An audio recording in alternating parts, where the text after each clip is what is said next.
Let's take a little look at the Geechee impact on the African American language, because I've heard a lot of African Americans say that what is a Geechee? Well, Geechee, Gullah Geechee actually has a lot to do with Africa and West Africa, and what you're gonna find in linguistics and language is that the Africans incorporated a lot of their words into the English language. In turn, the Europeans incorporated a lot of the African words, which they created, into the English language as well. And we have these little minor contributions, but there are some major contributions. So this is a little clip we could get into. Um, I guess to give a little introduction to Geechee to some people and its impact on how we speak as African Americans, because it even impacts the way West Indians speak, because it sounds like every West Indian accent if you really listen carefully and closely.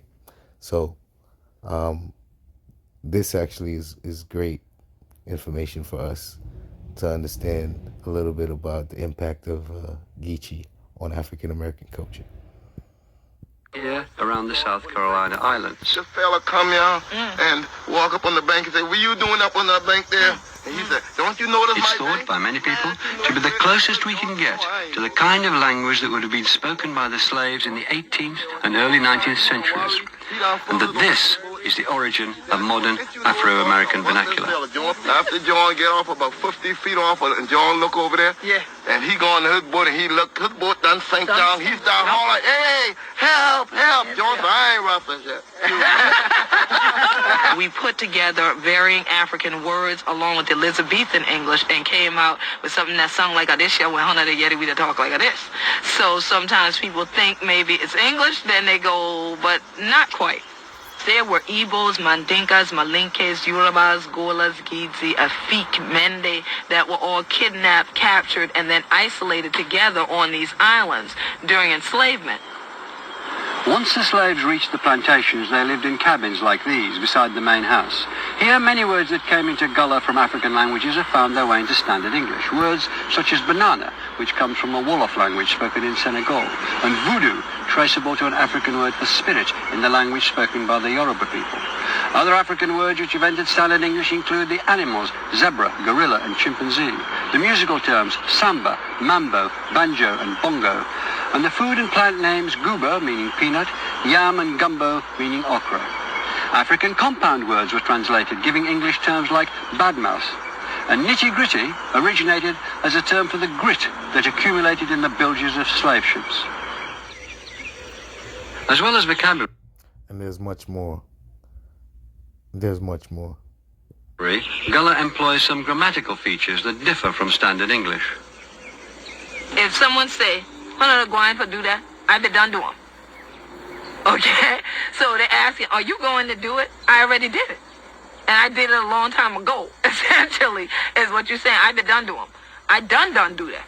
You see? So if you hear somebody say, "I done do that," that means they did it and they did it a long time ago. And why are you asking me? Or again, basically. So it's a lot more going into it. So if someone said, "Well, Hana going over there," Hana done yet, they say, "You going over there." I be done yet that. But it done do that too. But I didn't go in there, but they ain't be did it. Why Hana ain't be did it? When I be did it, Hana ain't be did it. You see? So it's like, well, you were going over there. Yeah, I already went there. But when I went, you weren't there. But I was there. But you're right. I wasn't there when you were there. Phrases like these have a rich and economical expressiveness. In other ways, Gullah and other black Englishes have stripped down their grammar. They drop verbs like is, use don't where standard English says doesn't, and omit the apostrophe and s that standard English uses as a sign of ownership. This kind of simplification is common when languages meet and emerge as a new hybrid. It's exactly what happened when Saxons and Danes dealt with each other in England in the 9th century and changed English grammar forever.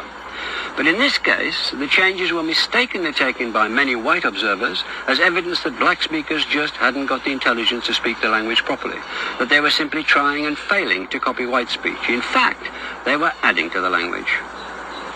Now listen here. You know, some people say they your friend and thing, but they ain't always your friend. Like that bird rabbit, that boy know he ain't nothing to him. You hear what I say? That cutter was slow motion, and that bird rabbit just as slick as him wanna be. I tell. But black speakers had their own tradition of performances that showed just how flexible and expressive their language was. They told stories, and they're still told today. And now Hong Tong come, row, row, row, row. And oh, I tell you, bird rabbit, him kick off and lickety split. I said, Brer Rabbit is a direct descendant of animal tricksters who feature in African folklore. I said, Bird Rabbit, you to tell the truth about Cutter? He said, yes, sir, ma'am. I said, you lie, ting, ain't no truth in you. Ain't no truth in you, no way. But folk tales weren't the only thing that fueled dreams of freedom. With English, the slaves had learned Christianity. White society thought it would teach obedience. The Bible became as central to the lives of the slaves as it had been to the first settlers in New England. The Bible became essential to the lives of the slaves. Now, we're not going to get into that. However, we get a glimpse into why the Bible is so close to us, because it was forced on us. But like we do with almost everything, we take the positive out the negative, and we're very good at doing that as a people. But the message they found in it wasn't obedience, it was liberty. Once again, the Bible in English became the book of freedom. Yeah, Jesus calling. Who now wants to go? Yeah, Jesus calling. Who now wants to go? And he's calling for the sinner. Who now wants to go? Oh, children, who now best to get ready? Jesus be coming back. Who now wants to go?